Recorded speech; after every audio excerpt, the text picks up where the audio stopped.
sir, I'm a graduate already, or I've completed my post-graduation, I've done my MBA in finance, and now I'm looking for a banking job, banking career.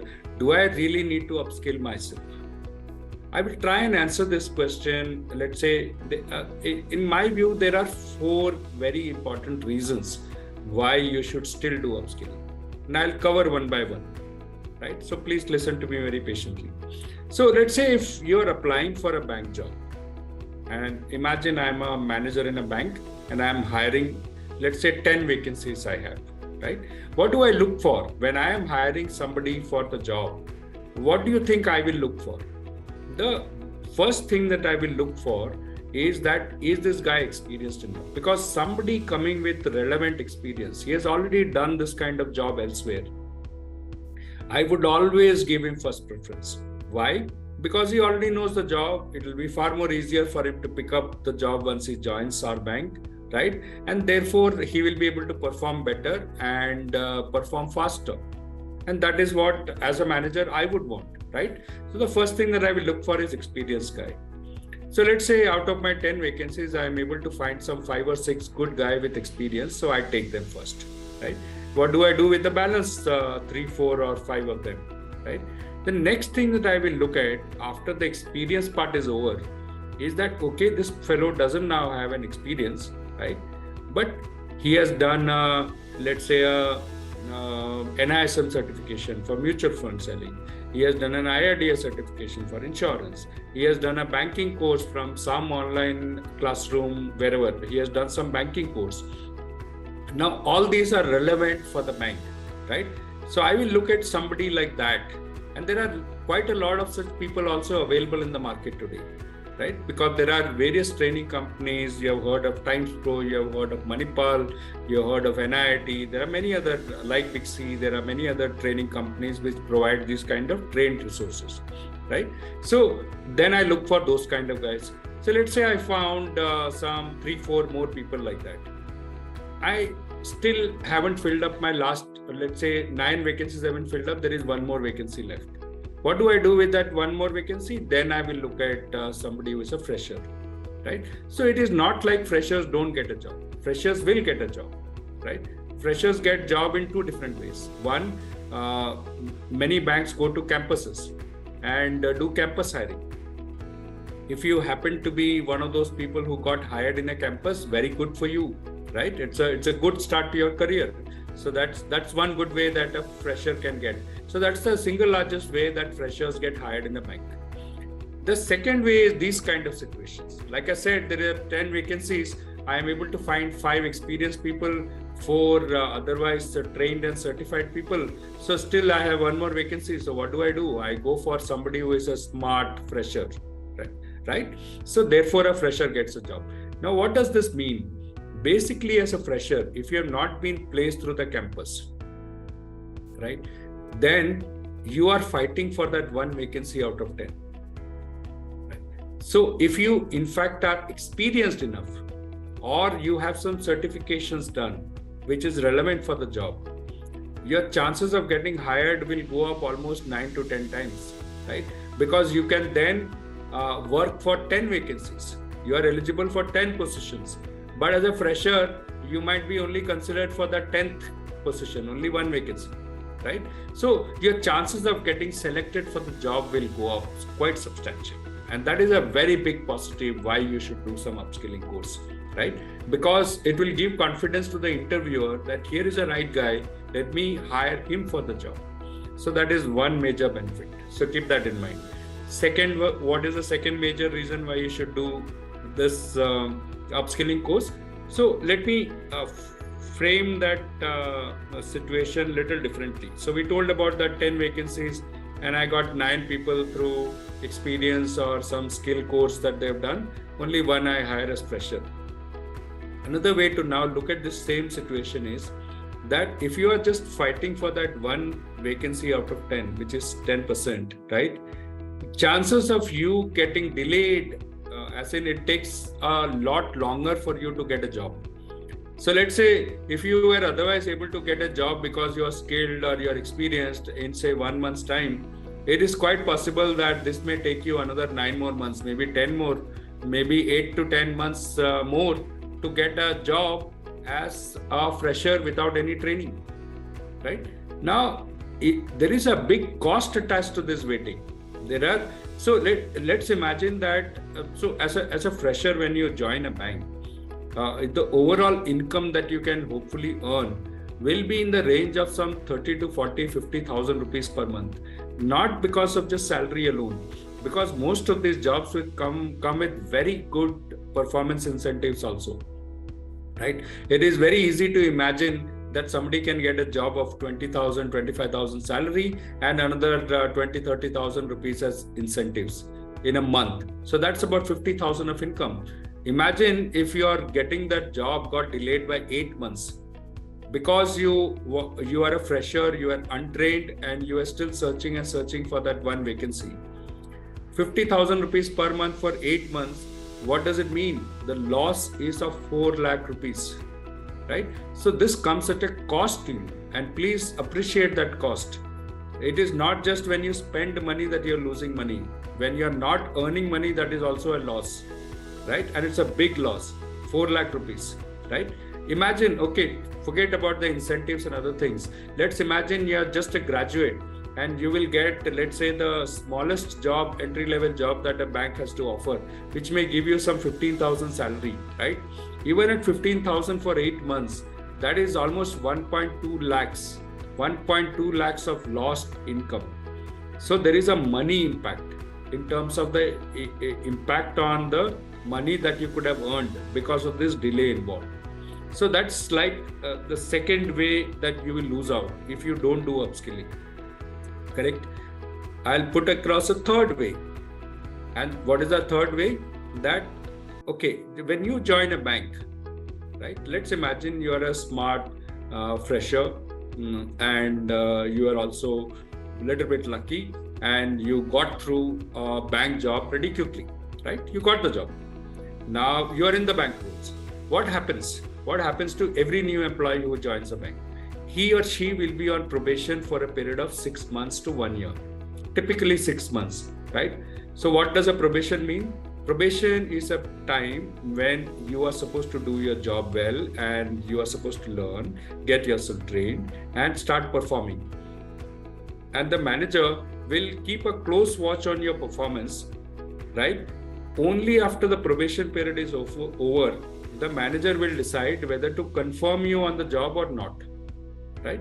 Confirmation is not a given. Anybody who gets hired for the job does not get confirmed, right? So he will be on probation period. He will be watched very closely, and he will have to perform very well. Unless he performs very well, his job will not get confirmed.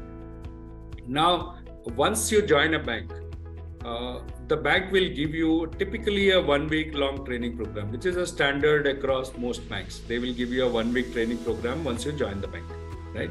In that 1 week, how much will you be able to learn? From our experience, I can tell you that you will learn some 30-40% of the job requirement, right? So they will teach you a little more than that, maybe 60-70% of the job they will teach you, but maybe 30-40% of the job you will understand and you will be able to do it after the training is done, right? What happens to the balance 60? Suppose you have learned 40% of the job. How will you learn the balance 60% of the job? You are supposed to learn it on the job. As in, while doing, you will learn. You will go and ask your supervisors, you will go and ask your friends and colleagues in the bank working. You will read a lot of training materials and circulars, e-learning modules and various other things. You will learn it on your own, right? And that is how you will learn. But invariably, what we have seen is many people struggle to learn this balance 50-60%.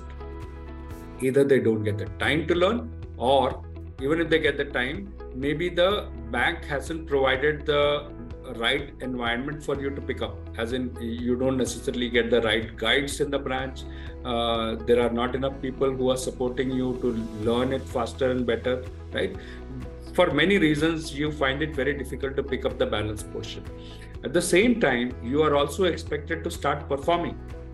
And your manager is keeping a watch on how well you are performing. And because you start struggling on your performance, and at the same time, you also have to learn, right? And both these together makes it very, very difficult for you to do, right? So therefore what happens is that you're not able to perform as well. And because you're not able to perform that well, you will come under a lot of pressure from your supervisors, right? You will feel a lot of pressure because the bank is asking you to do certain number of things. You're not able to deliver it as per their expectation. And therefore there is unhappiness with your supervisors and all that. Either because of the pressure, you will leave the job, or the supervisors feel that you're not good enough to continue, and therefore they will terminate your services, or they will not confirm after your probation period is over. Roughly, from experience, we can tell you that 40-50% of new joinees, freshers, leave their job in the first 6 months to 12 months time. And that's a big number. Let's say 2 of you get a job, 1 out of you will not remain in the bank for more than a year. Why? Because either that person found it very difficult to work, or his or her bosses decided that he or she will not be the right fit in the bank, right? So retention of the job is another key aspect where upskilling will help. Suppose you had done an upskilling program before joining the bank. There again, you may not learn everything, but you will learn, let's say 30-40% of the job from the upskilling program.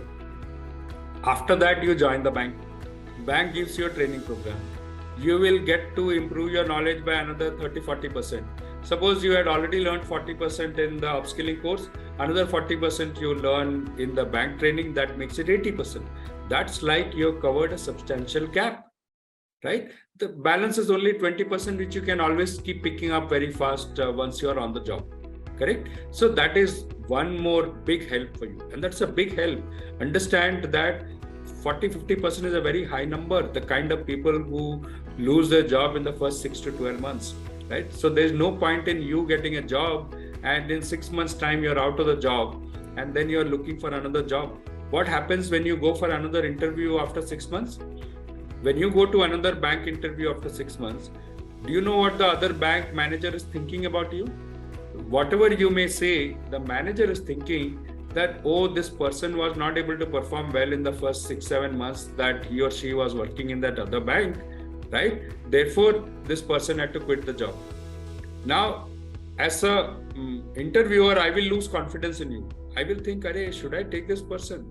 Because that will be risky. This person probably was struggling in his earlier bank, right? So therefore, getting even the second job will become difficult for you. So that's like the third important reason, the fact that you have to retain your job, right? What's the fourth reason? I did mention somewhere that in most of these jobs, you are also eligible for huge amount of performance incentives.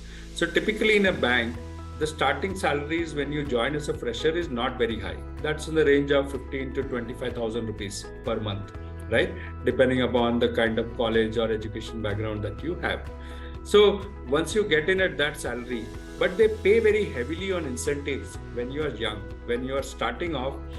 So I'll give you some examples. So the Axis Bank hires business development executives. They give up to 60,000 rupees as incentive per month, 1 month, right? And there are many people who earn 40,000-50,000 rupees every month, month after month, right?